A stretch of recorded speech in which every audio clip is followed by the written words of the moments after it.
ప్రభు నామాన శ్రోతలందరికీ వందనాలు. ఈరోజు వాక్యాన్ని గమనించుకుందాం. మొదటి కొరింథీయులు 15వ అధ్యాయము 33వ వచనం ప్రకారం, దుష్ట సాంగత్యము మంచి నడవడికను చెరుపుతుంది.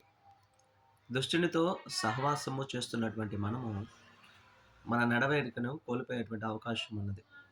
అదేంటండి?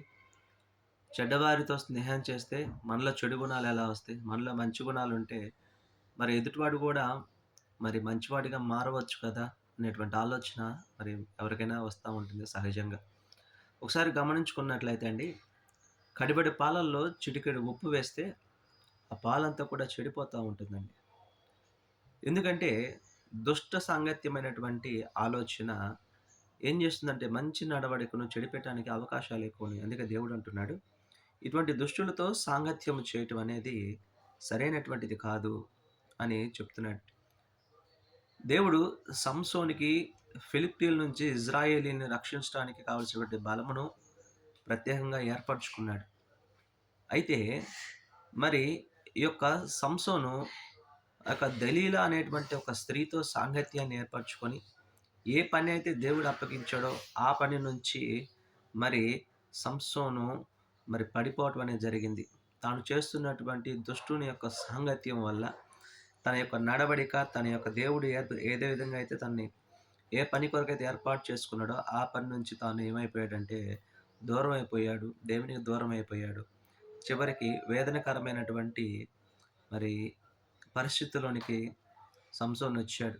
తరువాత దేవుడు సహాయం చేశాడు. అది వేరే విషయం అనుకోకండి. కానీ ఆ పరిస్థితుల్లోకి రావడానికి కారణం ఏంటంటే, సంసోను దేవుడు తనకిచ్చినటువంటి ఆ పనిలో నుంచి తాను వేరైపోయి దుష్ట సాంగత్యంతో దెలీలాతో సహచర్యాన్ని ఏర్పాటు చేసుకొని తను పడిపోవటం జరిగింది. ఒకప్పుడు మంచి పేరు కలిగినటువంటి సంసోను ఇవాళ తాను పడిపోయాడు అనేటువంటి స్థితిలోనికి మాట్లాడుకోగలుగుతున్నావంటే తను చేసినటువంటి సాంగత్యమే. ప్రియమైనటువంటి వారు, మీరు కూడా ఎవరైనా ఇటువంటి సాంగత్యాల్లో ఉన్నారా? చెడు స్నేహాల్లో ఉన్నారా? జాగ్రత్త. మీరు కూడా మీకు విలువైనటువంటి మీ జీవితాన్ని కోల్పోయేటువంటి అవకాశం ఉన్నది. మీరు కూడా విలువైనటువంటి మీ యొక్క మంచి పేరుని పోగొట్టుకునేటువంటి అవకాశం ఉన్నది.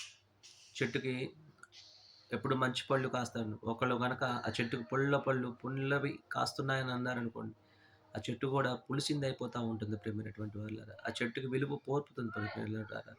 కనుక మంచి ఫలాలను ఫలించేటువంటి బిడ్డలంగా మనందరం కూడా ఉందాం. ఆమేన్.